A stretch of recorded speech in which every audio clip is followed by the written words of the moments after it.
Comment exploiter des mines d'or qui sont en vous? Attention! La joie est la voie vers la prospérité. La connaissance est la chose principale, donc cherchez la connaissance, et avec tout ce que vous possédez, obtenez-la. Proverbe 4:7. Pouvez-vous vraiment répondre à ces questions? Pourquoi cet homme-ci est très riche et prospère alors que celui-là est déprimé et malheureux? Pourquoi cet homme-ci a-t-il un foyer luxueux, tandis que cet homme-là vit une existence misérable dans un bidonville? Pourquoi tel homme connaît une grande réussite, et l'autre un échec complet? Pourquoi cette femme qui n'est même pas belle, attire-t-elle les hommes, comme la ruche attire les abeilles autour d'elle? Pourquoi tant de personnes immorales et irrévérencieuses connaissent-elles réussite et prospérité dans leurs entreprises, tout en jouissant d'une excellente santé? La réponse à toutes ces questions réside tout simplement dans le mécanisme de vos pensées. Le trésor est vraiment en vous, des richesses infinies sont là tout autour de vous, attendant que vous ouvriez l'esprit pour contempler le trésor infini que vous possédez. Il y a en vous une mine d'or, d'où vous pouvez extraire tout ce dont vous avez besoin, pour vivre dans la joie, la générosité et la plénitude. Beaucoup demeurent aveugles à cette mine d'or d'intelligence infinie, et d'amour sans limite, qui est en eux. Le miracle se trouve bel et bien dans votre cerveau et votre esprit. Ce que nous vous donnons ici, est basé sur des méthodes scientifiques, qui fonctionnent réellement. Déjà de nouvelles recherches sur le cerveau, sur le corps, sur l'esprit et sur la conscience, nous indiquent de plus grandes possibilités d'accéder à notre véritable potentiel inné. Vous naissez avec 3 intentions inhérentes, la liberté, la croissance et la joie. La liberté est l'essence même de ce que vous êtes, parce que tout ce qui vient à vous, vient en réponse à vos propres pensées.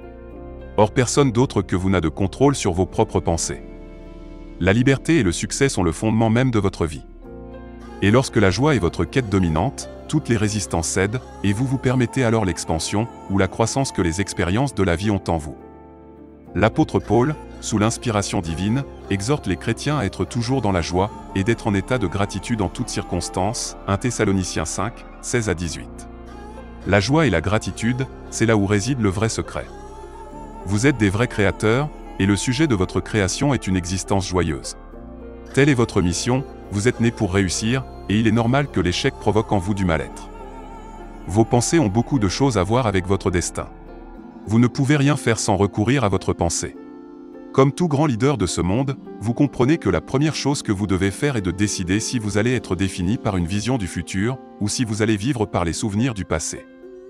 Les pensées sont le langage du cerveau, et les sentiments et les émotions sont le langage du corps. Comment vous pensez et comment vous vous sentez, crée votre état d'être.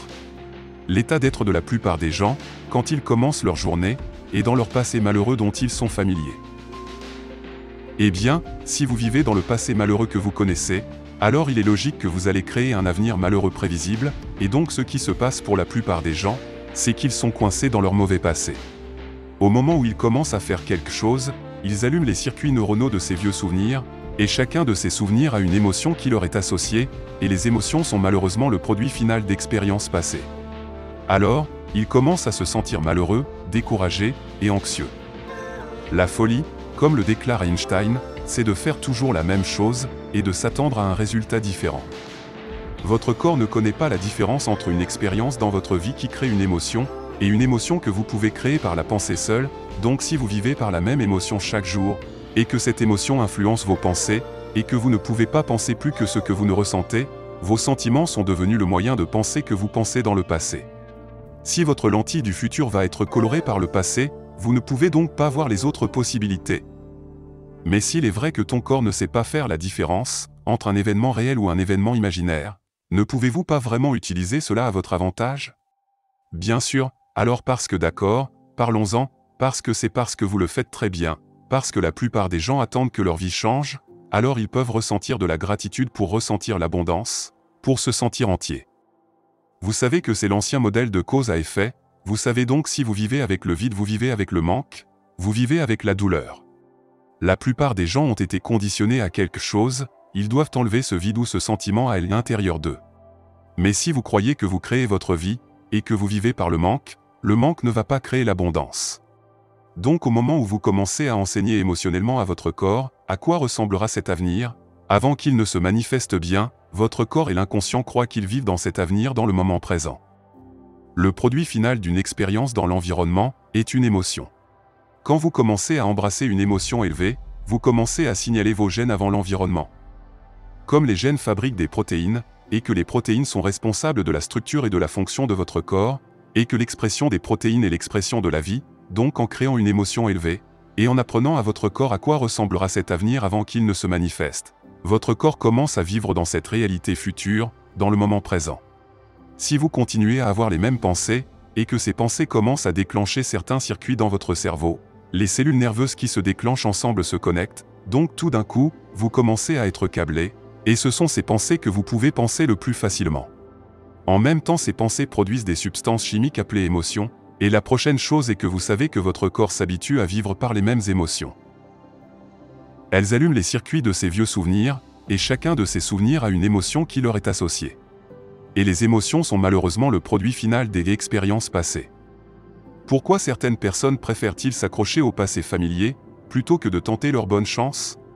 Pour la plupart des gens, ils se disent « Eh bien, je ne vois pas vraiment comment mes pensées ont quelque chose à voir avec mon destin. » C'est parce que 95% de ces pensées sont des programmes subconscients, donc vous n'êtes même pas conscient que vous pensez à ces pensées. Maintenant, voici la clé si vous pouviez le devenir, familiarisez-vous avec la gratitude, familiarisez-vous avec l'intégrité, familiarisez-vous avec l'abondance, pour vous familiariser avec la liberté, et vous êtes capable de générer ces produits chimiques chaque jour dans votre corps. Il est plus que probable que vous vous promeniez en ayant l'impression que votre avenir s'est déjà produit, vous avez déjà l'impression que cela s'est produit, eh bien vous devenez littéralement quelqu'un d'autre, alors vous laissez votre manque, vous laissez votre culpabilité, vous laissez votre vide derrière. Retenez cette exhortation de l'apôtre Paul aux Philippiens. Au reste, frères, que tout ce qui est vrai, tout ce qui est honorable, tout ce qui est juste, tout ce qui est pur, tout ce qui est aimable, tout ce qui mérite l'approbation, ce qui est vertueux et digne de louange, soit l'objet de vos pensées. Philippiens 4:8. Le pouvoir de votre pensée obéit scrupuleusement à la loi universelle de l'attraction. La pensée avec une émotion intense génère l'attraction. Un morceau d'acier magnétisé soulève environ 12 fois son propre poids.